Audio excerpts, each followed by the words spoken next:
Okay, so ngayon naman dumako tayo sa sum of the first nth terms. Sabi sa atin, find the sum of the first 25 terms of the sequence -1, -3, -5, ... Ayan.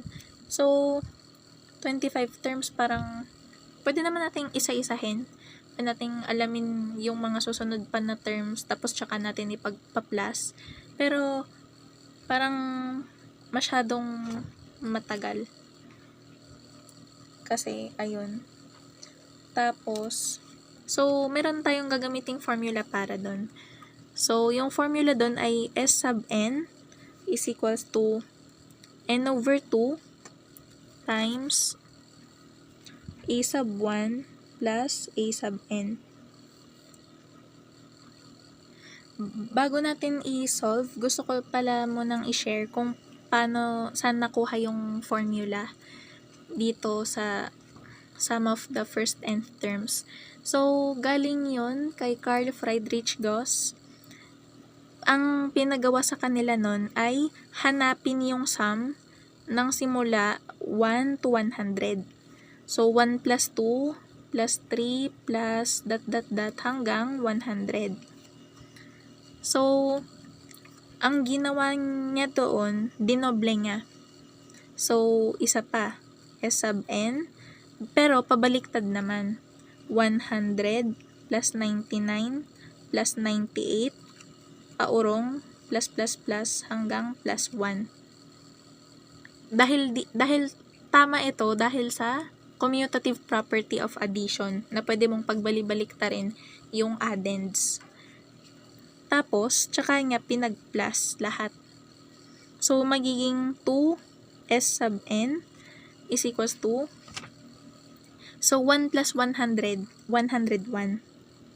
99 plus 2, 101 din. Tapos, yung 98 plus 3, 101 din. At ganon din dito sa dulo, yung 100 plus 1, 101 din. So, sumunod nito,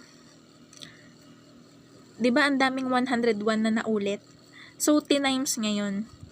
Ilan ba yung numbers mula 1 to 100? So, 100. 100 times 101 ay 10,100. So, 2s sub n is equals to 10,100. Pero, ang kailangan lang natin yung isa lang, yung 1 to 100 lang. So, dividing both sides by 2. So, 10,100 divided by 2, S sub n is equals to 5,050. Doon nanggaling yung formula. Bakit yon? Ang ginawa niya dito, 'di ba, 1 plus 100. 1 plus 100. So, first term, tapos yung last term. Tapos, ilan daw yun lahat? Teka, ayun, tama. So, 101 times 100. Kasi 1 to 100 ay 100 numbers. Tapos, tsaka siya nag-divide by 2. Kaya din merong divide by 2 dito sa formula natin. Ayan.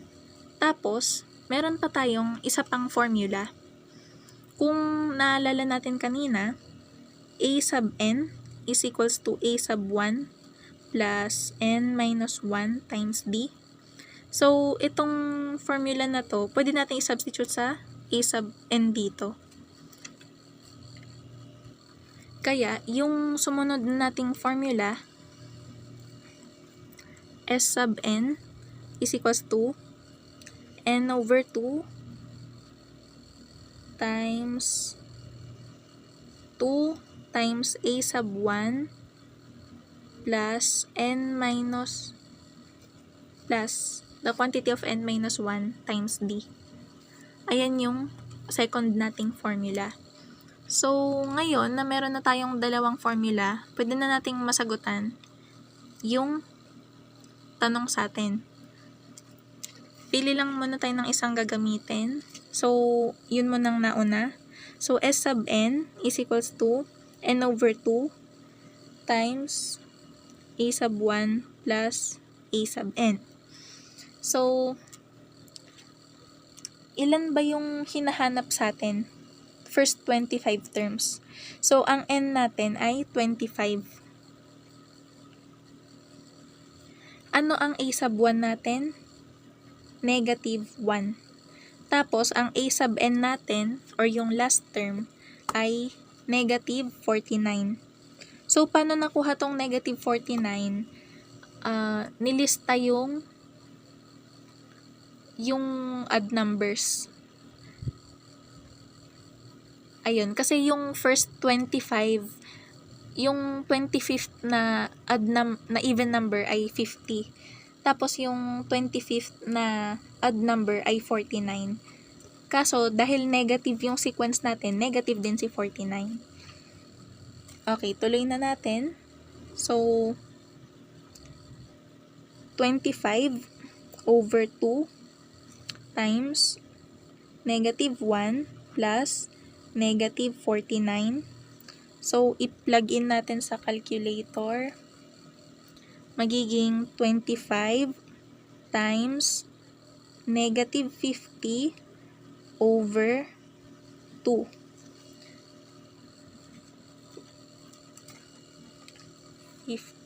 Times 20, negative 50 times 25 divided by 2, negative 625. And so, kung mapapansin nyo, hindi ko muna diniretsyang divide yung 2 sa 25. Minultiply ko muna siya sa negative 50. Kasi, pwede nating isipin na parang merong invisible dito na 1. Tapos, magiging fraction na din siya. Tapos, following yung rules ng multiplication of fractions, yung invisible na 1 dito. Kaya, 25 times negative 50, tapos tsaka ako nag-divide by 2. Ayan, tapos sunod naman natin gamitin yung isang formula pa. S sub n is equals to n over 2 times the quantity of 2a sub 1 plus. So, ulitin natin. 25 yung n over 2. Tapos a sub 1 natin ay negative 1 plus 24. At ang d natin ay, kung mapapansin nyo, ang d natin ay negative 2. Kasi, negative 1 plus negative 2 equals negative 3. Plus negative 2 ulit, negative 5. So, kung nalito kayo dun, pwede nyong reviewin yung lesson natin na subtraction of integers. Ayan. Addition and subtraction of integers kasi sobrang magkakamukha talaga sila. So, i-plug in natin sa calcu. So, negative 2 plus negative 48, 25 over 2. So, equals 25 times negative 50 over 2 equals negative 625. So, parehas tayo ng nakuhang sagot doon sa dalawang formula. Ang sagot natin ay negative 625. Okay, so para sa sample problem natin, find the sum of the odd integers between 10 and 90. So, hindi pa binigay sa atin yung sequence, tsaka pa lang natin hahanapin. So, ano ba yung sunod na odd integer galing sa 10? So, yun yung 11. Tapos, anong katabi niya? 13, 15. Tapos, tuloy-tuloy yun hanggang sa anong odd integer bago ang 90? 89.